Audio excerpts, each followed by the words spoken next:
कभी फिल्मों की चमक दमक में छाई रहने वाली सायोनी घोष फिर ममता बनर्जी की सबसे भरोसेमंद युवा चेहरा बनी और महज 31 साल की उम्र में सांसद बनकर संसद पहुंच गई। लेकिन अब वही सायोनी एक नई वजह से सुर्खियों में है। सवाल उठ रहे हैं कि जिस नेता को टीएमसी ने राजनीति में पहचान दी, जिम्मेदारियां दी और भविष्य का चेहरा बताया, आखिर वही सायोनी अब बागी खेमे के साथ क्यों नजर आ रही है? क्या पार्टी के भीतर सब कुछ ठीक नहीं है? क्या ममता बनर्जी के किले में दरारें इतनी गहरी हो चुकी हैं कि उनके सबसे चर्चित चेहरों में से एक अब अलग राह चुनने की तैयारी में है? काबा मदीना गाने के बाद राष्ट्रीय चर्चा में आई सायोनी घोष की सियासी कहानी अब एक नए मोड़ पर खड़ी है, जहां सवाल सिर्फ उनकी नाराजगी का नहीं बल्कि टीएमसी के भविष्य का भी है। आखिर ये पूरा मामला क्या है, आइए आपको बताते हैं। दरअसल 17 साल की उम्र में फिल्मों की चमक धमक पाई, 31 साल की उम्र में संसद का सफर हुआ और अब वही चेहरा ममता बनर्जी की सबसे बड़ी राजनीतिक मुसीबत बनता दिखाई दे रहा है। जिस सायोनी घोष को तृणमूल कांग्रेस ने अपना युवा चेहरा बनाकर आगे बढ़ा दिया, जिसे विधानसभा चुनाव का टिकट दिया गया, जिसे युवा किंग की कमान सौंपी गई, जिसे लोकसभा तक पहुंचाया गया, आज वही सायोनी घोष कथित तौर पर उस बागी खेमे के साथ खड़ी नजर आ रही है जिसने ममता बनर्जी और अभिषेक बनर्जी दोनों की राजनीतिक चिंताएं बढ़ा दी हैं। सवाल यह है कि आखिर ऐसा क्या हुआ कि पार्टी की सबसे तेजी से उभरती हुई युवा नेता अब पार्टी नेतृत्व से दूरी बनाती दिखाई दी है। पश्चिम बंगाल की राजनीति इस वक्त जबरदस्त उथल पुथल के दौर से गुजर रही है। चुनावी झटकों के बाद तृणमूल कांग्रेस के भीतर उठी नाराजगी अब खुलकर सामने आने लग गई है।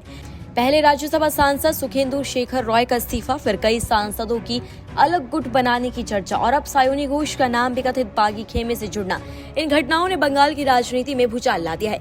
दरअसल लोकसभा स्पीकर ओम बिरला को पत्र लिखकर संसद में अलग बैठने की मांग करने वाले करीब 20 सांसदों की लिस्ट में सायोनी घोष का नाम भी सामने आने की खबरें हैं। सूत्रों के मुताबिक आपको बता दें, काकोली घोष दस्तीदार के नेतृत्व वाले असंतुष्ट सांसदों के समूह को सायोनी का समर्थन मिल चुका है।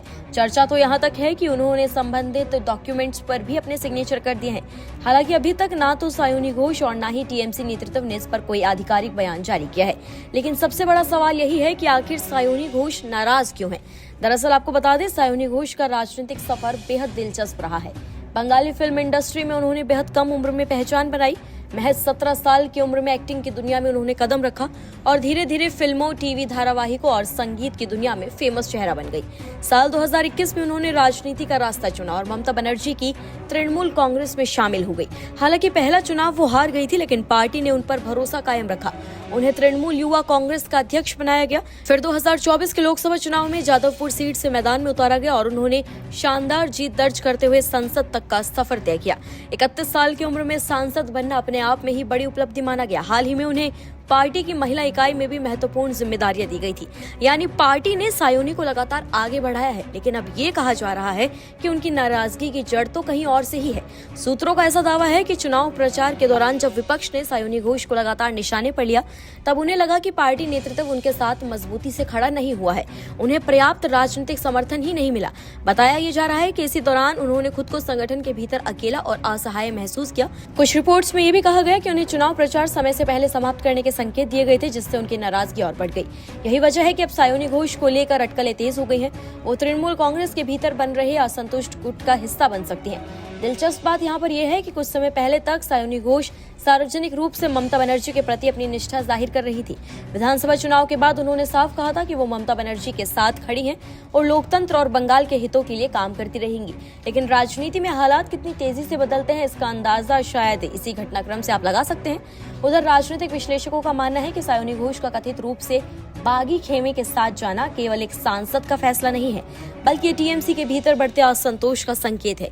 क्योंकि सायोनी घोष उन नेताओं में भी गिनी जाती थी जिन्हें पार्टी का फ्यूचर माना जाता था। ऐसे में अगर वही नेतृत्व से असंतुष्ट हैं, तो ये संदेश संगठन के लिए बेहद गंभीर माना जाएगा। इसी बीच सायोनी घोष की आर्थिक स्थिति को लेकर भी चर्चा हो रही है। चुनावी हलफनामे के अनुसार उनके पास लगभग 91.89 लाख रुपए की संपत्ति है, जबकि करीब 59 लाख रुपए की देनदारी भी दर्ज है। उनके पास कोलकाता के गोल्फ ग्रीन इलाके में एक मकान, कुछ बैंक जमा, बीमा पॉलिसियां और सोना और एक कार है।